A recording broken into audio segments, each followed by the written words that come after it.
College में गर्मियों की छुट्टियां होने पर राधिका और रोहन अपने दोस्त मनोज और शिल्पा के साथ परिवार के पुराने फार्म हाउस पर घूमने जाने का प्लान बनाते हैं।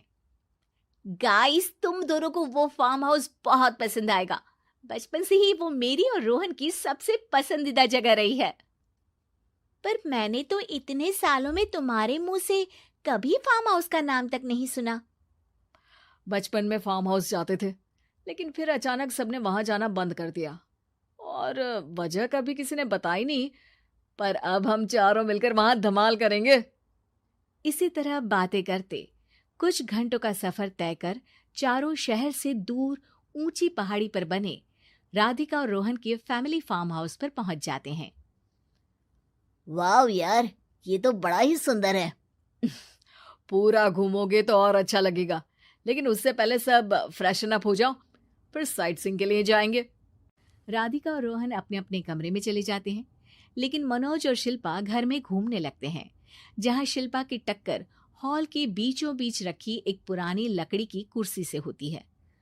आह, लग गई रे माता, इस कुर्सी को बीच में किसने रखा हुआ है?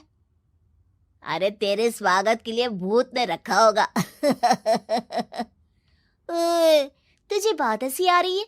जब खुद टकराएगा तो पता चलेगा। हाँ हाँ ठीक है, पर अभी तो इसे साइड में रख दे। शिल्पा कुर्सी को एक कोने में रख देती है और वो दोनों भी अपने कमरे में चले जाते हैं, जिसकी थोड़ी देर बाद चारों बाहर घूमने निकल जाते हैं। इसी तरह रात हो जाती है। फार्म हाउस में वापस आकर वे लोग सीधा सोने चले जाते हैं। आधी रात को मनोज की नींद खुलती है। बड़ी तेज प्यास लगी है, पानी साथ लेकर सोना चाहिए था। हाँ, अब रसोई तक जाना पड़ेगा। मनोज आंखें मलते हुए कमरे से हॉल में आता है और अचानक रास्ते में रखी कुर्सी से टकराकर जमीन पर गिर जाता है। अरे मर गया रे दादा, शिल्पा सही बोल रही थी, बड़ी तेज लगती है ये कुर्सी तो, पर इसे दोबारा बीच में किसने रखा? मनोज एक बार फिर उस लकड़ी की कुर्सी को कोने में रख पानी पीकर कमरे में चला जाता है। अगली सुबह जैसे ही चारों की नींद खुलती है तो उन्हें अपने बेड के पास साइड टेबल पर चाय का कप रखा मिलता है, जिसे देख वो खुशी खुशी चाय पीकर तैयार होकर कुछ देर बाद हॉल में मिलते हैं। थैंक यू यार राधिका, मुझे नहीं पता था कि तू इतनी अच्छी चाय बनाती है। वैसे मुझे उस बेड टी की बहुत जरूरत थी। ये और चाय, अरे इसे तो पानी तक उबालना नहीं आता।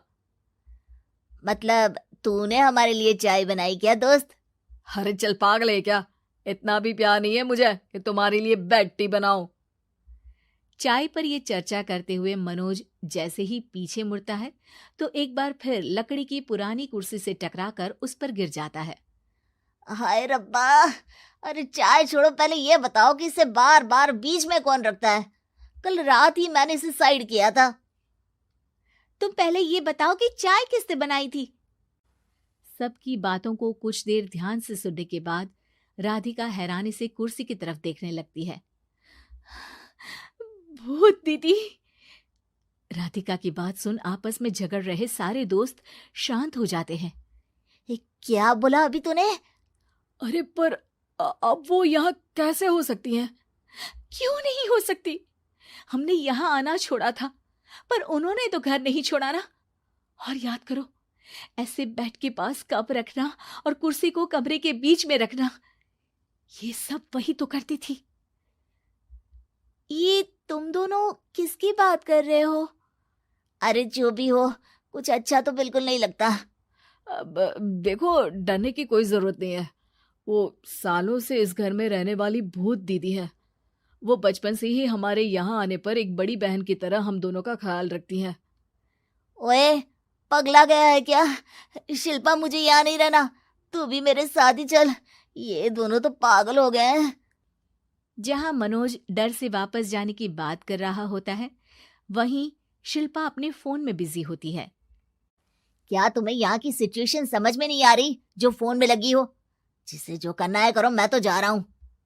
मनोज हड़बड़ाहट में अपने कमरे की तरफ जाता है, जिसके साथ राधिका और मोहन भी उसे रोकने के लिए पीछे पीछे जाते हैं, लेकिन शिल्पा वो तो अभी भी फोन में लगी रहती है।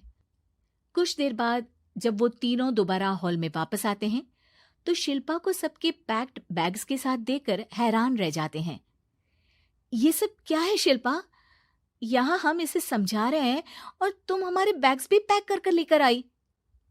अरे आखिर में फोन से बाहर निकलकर कुछ किया तो सही इसने। दोस्तों देखो, कल से हम यहाँ हैं। भूत दीदी ने कुछ किया नहीं ना? फिर डर क्यों रहे हो? 4 दिन और रुकोगे तो पता चलेगा कि क्या होगा। मतलब? इस पर शिल्पा उन तीनों को फार्म हाउस से बाहर लाकर फोन में पुरानी न्यूज का आर्टिकल दिखाती है। सालों पहले यहाँ रह रही औरत ने अपने दोनों बच्चों को सुबह सुबह दूध में जहर पिलाकर मार दिया और फिर हॉल में उस कुर्सी पर खड़े होकर खुद भी फांसी लगा ली थी। तुम्हारी बातों से मुझे इस केस की याद आ गई। गूगल किया तो पता चला कि ये वही फार्म हाउस है। अभी भी यहाँ रहना चाहते हो जिससे कुछ दिनों में वो सबको थोड़ा थोड़ा जहर देकर मार दे? अरे पर ये दोनों तो बचपन से यहाँ आ रहे हैं, फिर इन्हें अभी तक कुछ क्यों नहीं हुआ? वो तो पापा बताते हैं कि हम आते थे। हाँ, और मुझे भी एक बार का ही याद है। वाह, और कहानियां तो ऐसे सुना रहे थे जैसे सदियों से यहीं रहते हो। तीनों ये बात कर ही रहे होते हैं कि अचानक फार्म हाउस में से एक आवाज सुनाई देती है। मैं यहाँ किसी को जिंदा नहीं रहने दूंगी, किसी को नहीं। बस ये सुनने की देर ही होती है कि चारों डर से कांपते हुए तुरंत कार में बैठकर वहां से भाग जाते हैं।